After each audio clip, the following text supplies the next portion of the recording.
Hoardganize Podcast. I am your host, professional organizer Rachel Seavey, and it's time to get organized. Today we have Sophia from the Mediterranean on the show, and she's super brave, and she's going to share her clutter journey with the Hoardganize Podcast. Sophia, thank you so much for being on the show. Hello. Hi. Hi, Rachel. Thank you so much. I know it's kind of a big deal to air your laundry out to, so to say, on the podcast, but I think that your story is super relatable and that there's a lot of people out there that feel the way you do. Do you mind telling us a bit about how you feel about the state in your home right now? So thank you for having me, Rachel. I've been following you for a while, and it's been extremely helpful and that's one of the reasons I'm here, is that it's very isolating. So many times what has really helped me was to listen to you, to connect on YouTube and see that I'm not the only one. And so I hope that maybe speaking about myself can resonate with somebody. And so the state of my home is in chaos. It's a total mess. And I live in a small flat, and at the moment my bedroom, I can't really use my bedroom because I just kind of piled stuff in there once when there was an emergency where somebody had to come into the house, and that was the only room I could just close the door and shove stuff in. So I'm actually sleeping on the couch that has a bed inside, and that already is kind of tiring and stressful. And there are other areas where things are piled up. So I mean, it's exhausting, and I would say that's the most recurrent feeling, is that I feel overwhelmed and exhausted because the daily life is difficult, and looking for things, thinking clearly, I'm unable to relax, and so that's a bit a first idea. Yeah. How long have you lived in your flat? I've been living here for, I would say, 15 years, maybe less. And I think, yeah, did you want to ask me something? Yeah, no, I just was getting more details. What would be your long-term goal? If I had a magic wand and could just wave it over your house, what would it look like?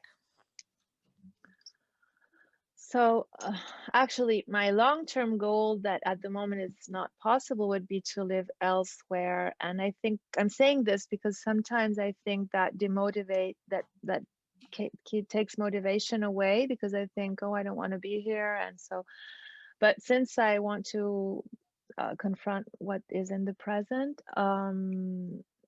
I want to, like, my goal now is to have this house livable so that it sustains me and it doesn't drain me, so that I'm able to rest and relax, to have people over when it's possible again, because now it's not, and to not, every time I have to come back home, I feel a sense of dread, and I can't do my hobbies, or there are a lot of things that it's really blocking me. And I actually like to be at home as a person. I'm an introvert, and I like to read and do things at home. So the fact that I don't enjoy the space and I don't have the space to do the things that I love is so I would like to have a place where I can feel well inside, and also a place that is actually nice, that reflects me, that feels nice to look at, that is cozy.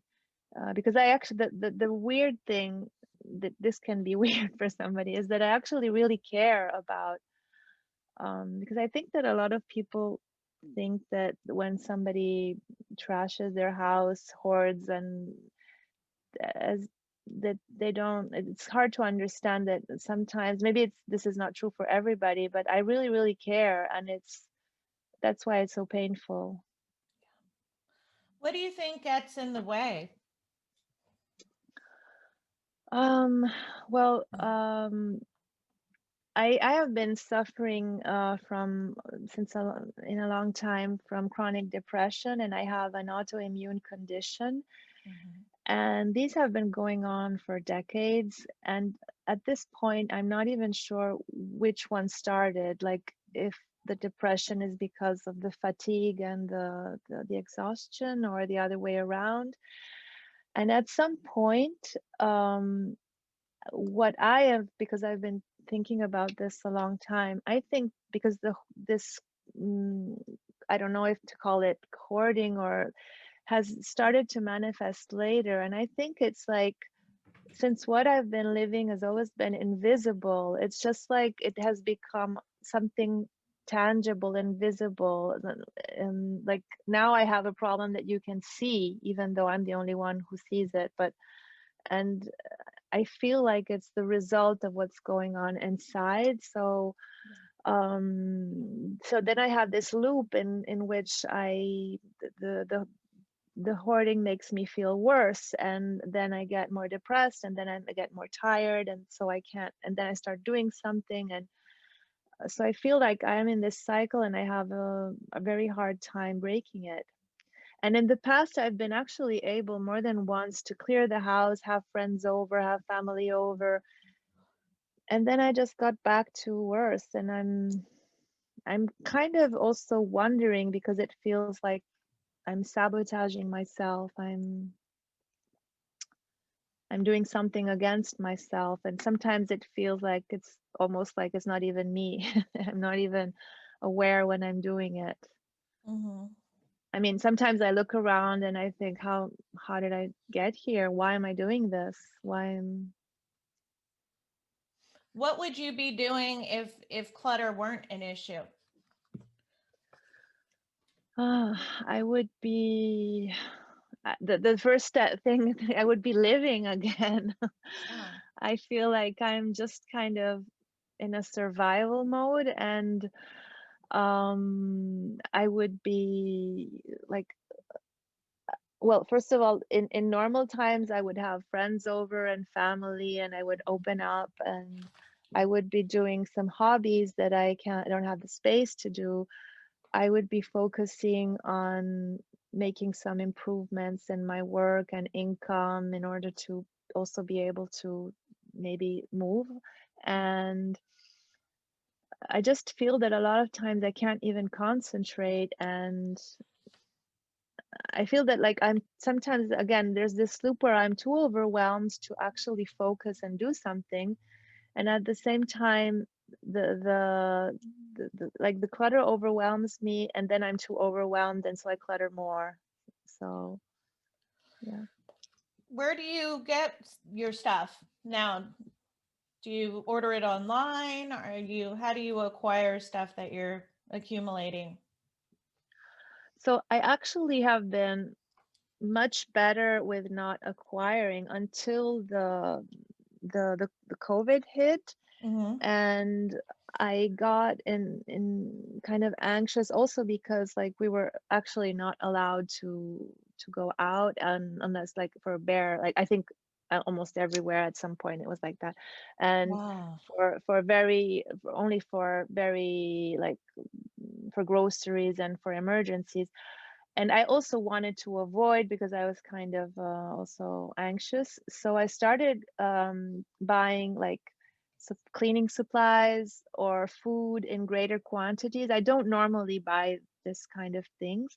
Mhm. And I was actually, again, doing better with not acquiring. But then, like, I don't know, I bought things to clean, or a lot of canned foods, because I didn't want to go out. I wanted to go out the minimum. And I'm actually feeling, since now we're having a second wave in Europe, and they're going to do a lockdown again probably. I'm again feeling that kind of pressure, like, oh, what do I do? I can't go out, and so So you feel um, like it's kind of exacerbated your acquiring and for things that you're not used to buying.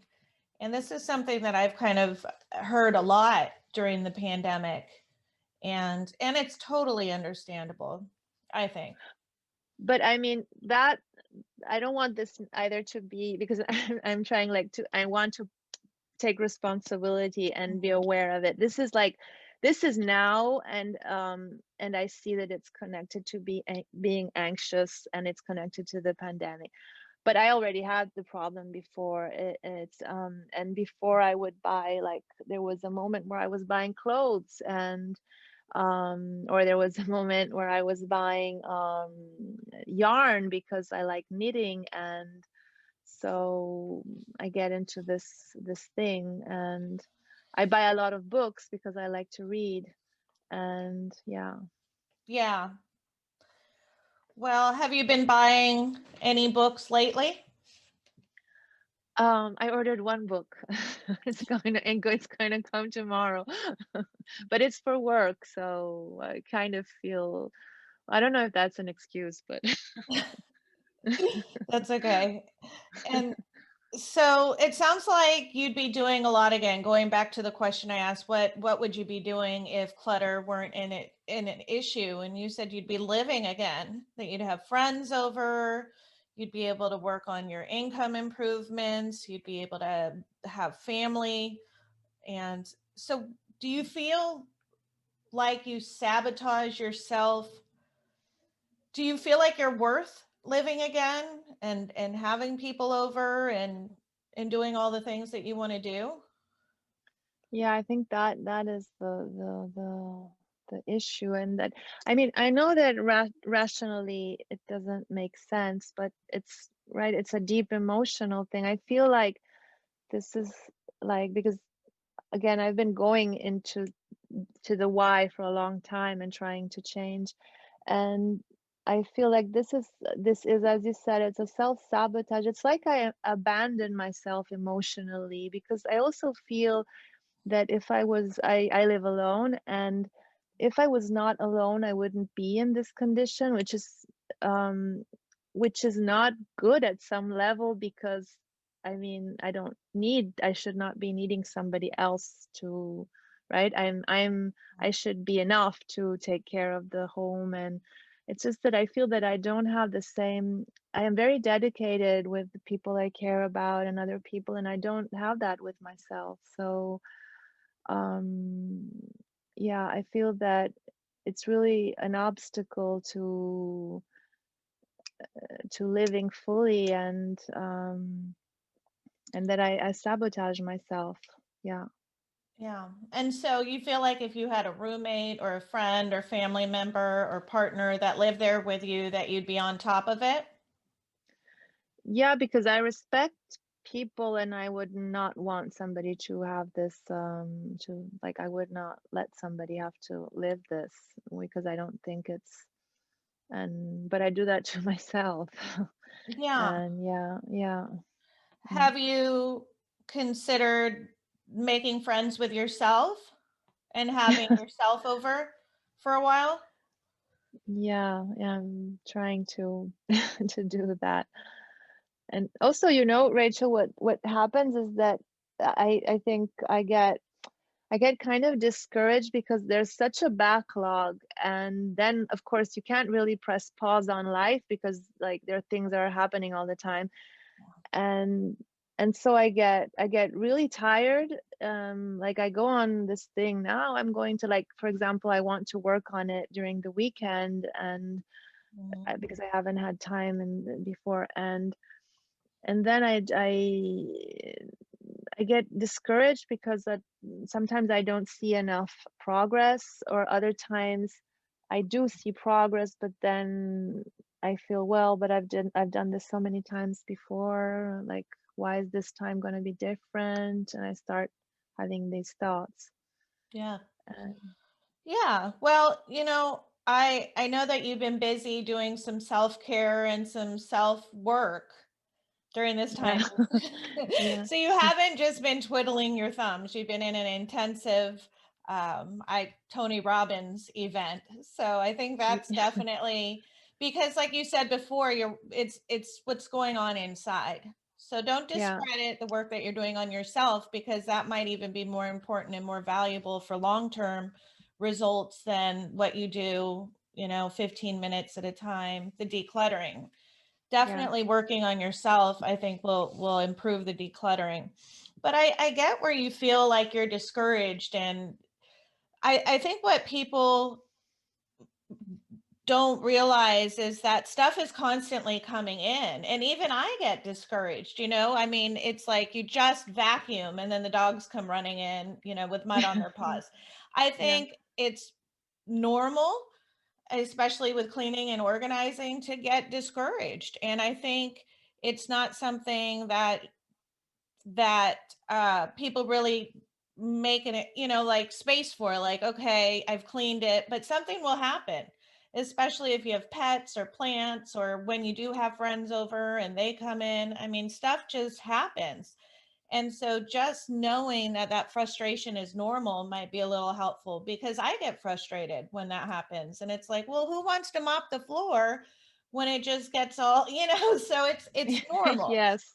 It's Yes. normal. Don't be too hard on yourself. I'd say, just pick yourself up and say, well, stuff came back in, stuff happens.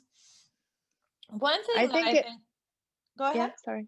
No, that's No, I think it's the backlog, because we like there isn't the fact of maintaining. Like sometimes it's hard to maintain, and I'm not good at having that routine, because I know there are certain people that just will not go to bed unless the sink is clean, and I don't do that. yeah. And so I have a hard time maintaining. And also when I do that, when I say, okay, I'm going to keep the spaces that, because like my bedroom, my bathroom and my kitchen are functional, they're messy, there's too much stuff, but they're clean and functional Mhm. most of the time. But when I focus on that, then I don't have energy to do work on the backlog, and vice versa. So I get kind of discouraged as at with all the things that still need to be done. And then there's the part of the what I don't know if you're going to ask me about, but like about letting go, which I really see that I have an issue with, that of letting go of things. So sometimes I look at piles and I say, how am I going to do this? Because yeah, I feel a bit lost. What do you find the most difficult about letting go? um well, because I feel that there are a lot of sentimental, I get very attached sentimentally. So I think there are two different things. One is like some things remind me of somebody or at some moment or some experience. So there are all these memories attached to it.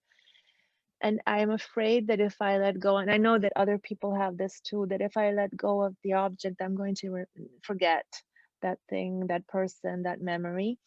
Mhm. And the other thing is more with the future, is that I feel like, okay, if now at the moment I am not doing this specific hobby and I let go of some of the stuff, but I know that I still want to do it, Mhm.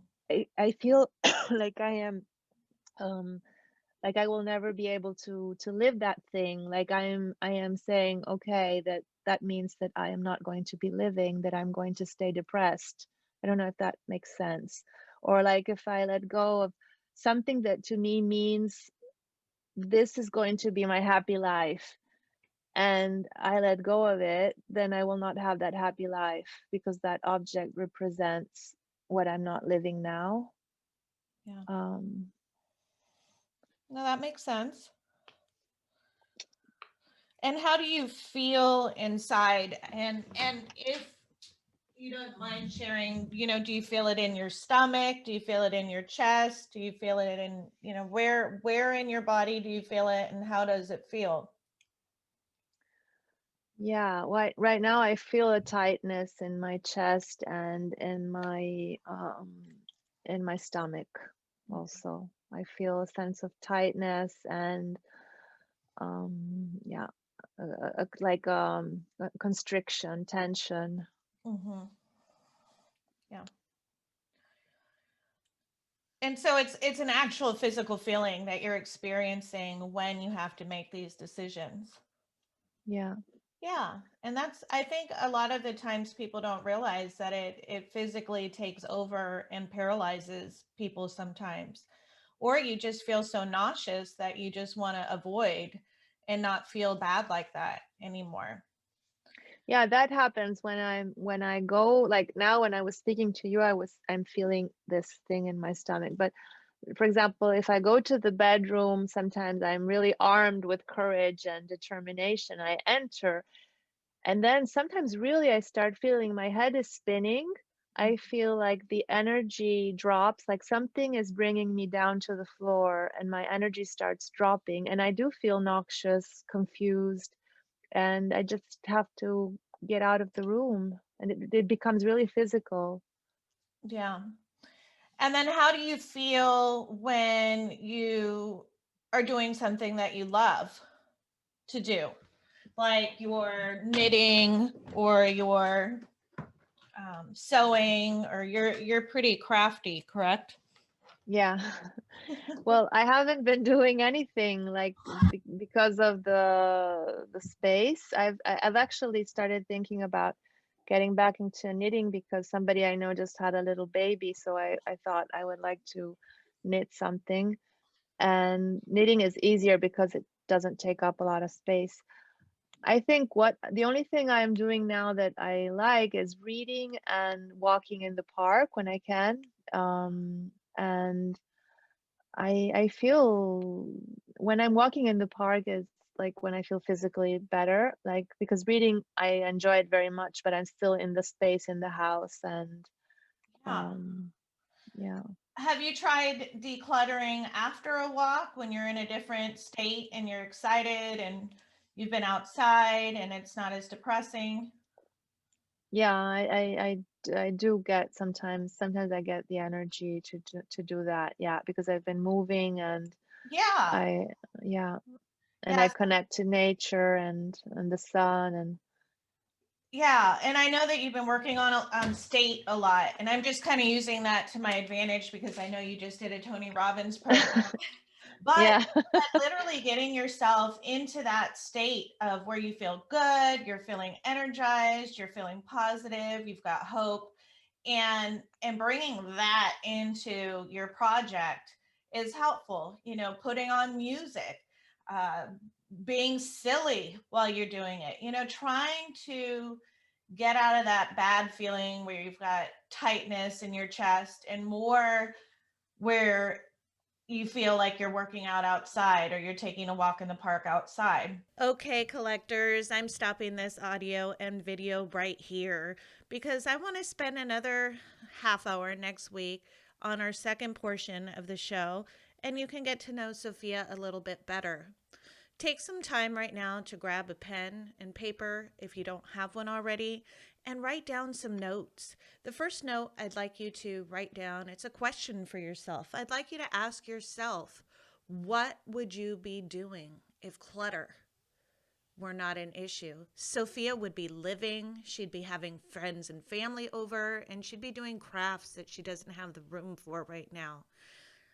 The second question is, do you have a physical feeling when you have to deal with your clutter? It's very important to tune into your body and not only your state of mind. Do you have tightness in your chest? Does your stomach hurt?